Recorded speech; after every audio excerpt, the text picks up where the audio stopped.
Hello everybody and welcome back to the channel. I hope you're all having a great day. Today we are going to be discussing some of my most favorite underrated RPGs on the Steam Deck. Now there are a myriad of different RPGs on the Steam store, but these are going to be my personal favorites, at least the ones that are underrated and the ones that I've played. If you have any that you find are underrated or not talked about enough, feel free to comment below, but let's go ahead and get started with my first pick. Starting things off, I'm going to be talking about this really cool little indie game called Cthulhu Saves the World. Now, if you're like me and have any love for 16-bit JRPGs, then you are going to be right at home here. This is basically just take the skin of a 16-bit Final Fantasy game and throw it on to Cthulhu. What I actually really like about this game is it kind of knows what it is, so it has a lot of fun with its premise. It's a pretty quick and short game, clocking in at around 7 to 10 hours depending on if you want to do extra things in it, but it essentially just takes the really iconic Cthulhu from Lovecraft mythos, which is another one of my favorite things, and just inserts him into a 16-bit JRPG, complete with turn-based battles, party members, and just a really fun, quirky story. Sometimes JRPGs can get really heavy-handed with a lot of their mechanics and things, but thankfully this game knows what it is, so it doesn't waste any time trying to teach you complex mechanics or do anything other than to give you a fun nostalgia trip while also having fun with its premise. So honestly, I think this is a great choice. Plus, it's pretty inexpensive as well, so overall, I think this is a really cool pick.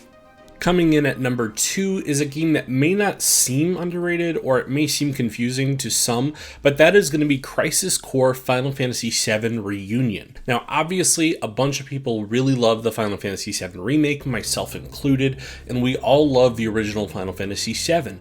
But what if I told you that this is probably the best Final Fantasy spin-off game in any of the Final Fantasy series?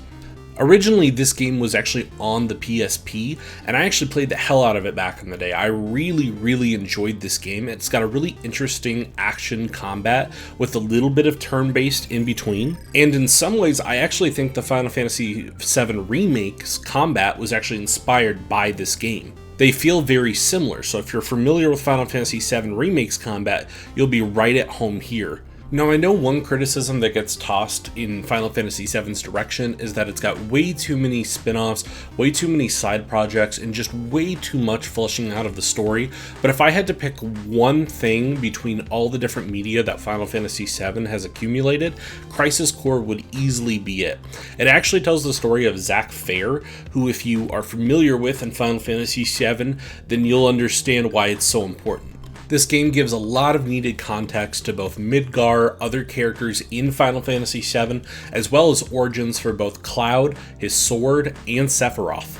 Mixing all that with a really fun and interesting combat system, plus you get great summons, you have really cool mechanics, and getting to see these characters before a lot of the events in Final Fantasy VII is just really heartwarming. So honestly, I think this is one of my favorite Final Fantasy games, even including mainline. This easily sits in my top 5.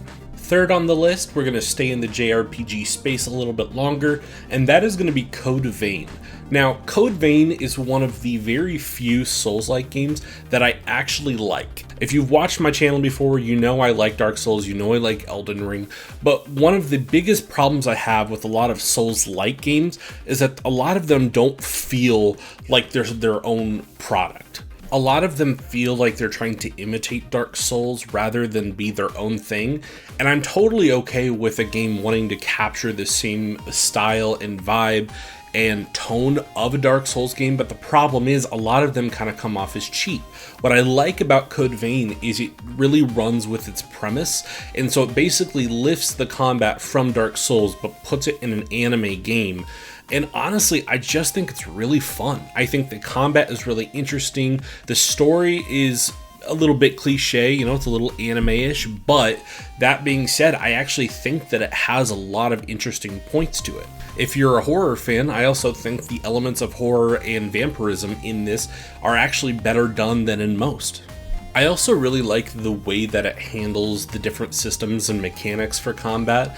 It doesn't try to just straight up be Dark Souls. It does try to have its own system, and I actually think some games like Mortal Shell actually borrowed from Code Vein as well as Dark Souls, which kind of shows how influential some of its combat systems actually were. I think the style of the game is really unique, and ultimately I think it has a much more interesting style than a lot of anime games actually get, and that's partially because the world is so dark and so much more, I don't want to say depressing, but I guess there's not really a better word that I can think of other than that. A lot of anime games try to be so bright and cheery, but this just has a very somber tone, which it's a nice juxtaposition considering so many other anime games. If you're a Souls fan, I think you'll enjoy it, and if you're an anime fan, I think you'll also enjoy it. It's not nearly as challenging as Souls, so it's a much easier entrance into a Souls-like game. But ultimately, I think Code Vein is a great game. Now we're getting down to the last two on my list, and these two I saved for last because I would argue that these are two of my favorite games in the last few years. We're going to go ahead and start with Cult of the Lamb.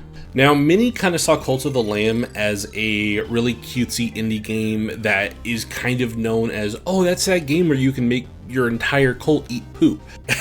Yes, it is that game, but there is so much depth to Cult of the Lamb, and especially with the most recent update it got in the last few months, I am so taken by this game. I am so impressed with how much longevity this game has offered me, even after I've beat it. If you're not familiar, Cult of the Lamb is basically an Animal Crossing style community management sim where you grow your own cult.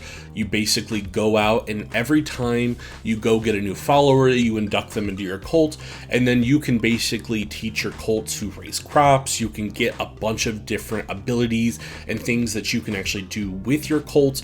And then the other half of the game is a dungeon crawler where you basically go out, you defeat a bunch of enemies in roguelike stages, and then you defeat a boss.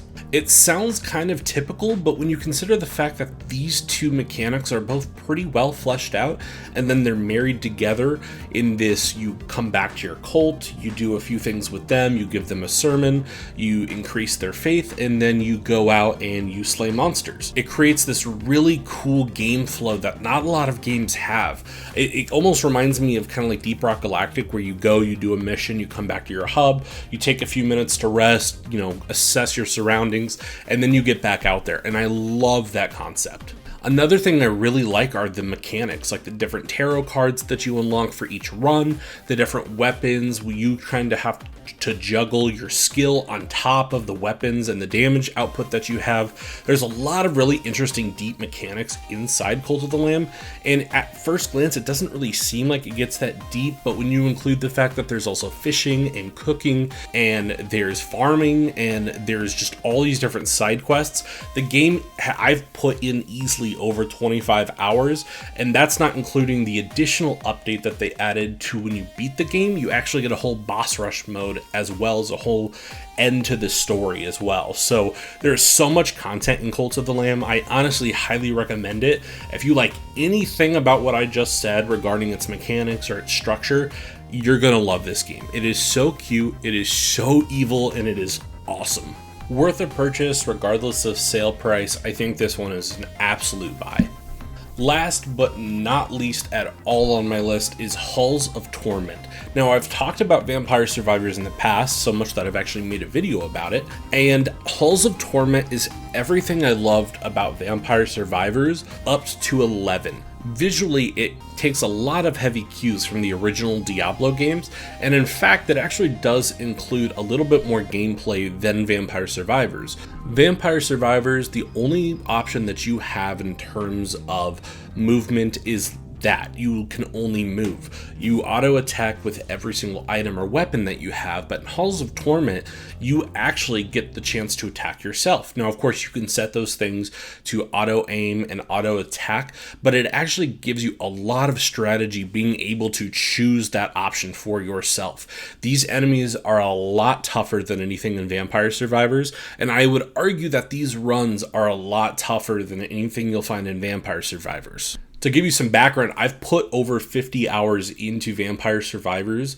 and Halls of Torment is easily kicking my butt way more than Vampire Survivors ever did. What I also love, though, is just the game's tone. It has that very somber Diablo-style tone, and the fact that of the different classes that you get, you actually have quests on the map, kind of like Vampire Survivors, but there's actual like NPCs that you can rescue, and there's other ways to unlock new characters and talk to people, and it has a bit more of an open world RPG, but still retains that bullet hell style Survivors gameplay that everybody liked from Vampire Survivors. It's really interesting, and it's kind of hard to explain in depth in terms of all its complex mechanics, but it is so much more complex and deep than Vampire Survivors, to a point where I actually prefer this over Vampire Survivors.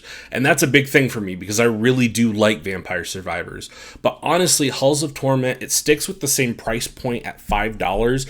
And if you want to try it for free, they actually include a free option called the Prelude that you can actually play for free and then transfer your save data. It's also verified on Steam Deck, and even though it's an early access, I've not had a single problem playing this game. I highly recommend Halls of Torment. Honestly, even if you don't care about Vampire Survivors, I still think you might like this game if you're a Diablo fan, or even an old school CRPG fan. You gotta give this game a shot. And that's my list of the top 5 underrated RPGs on Steam Deck. Tell me, what did you think of my list? What are some of the games that you would put on your list? I would be really curious to see what you guys think. Make sure to comment below and let me know. As always, guys, if you made it this far into the video, hey, maybe like and subscribe. But hey, no pressure. If you didn't, leave a thumbs down. Feel free. I take full criticism on this channel. So thank you so much for watching, guys. I hope you all have a great day and take care of yourselves.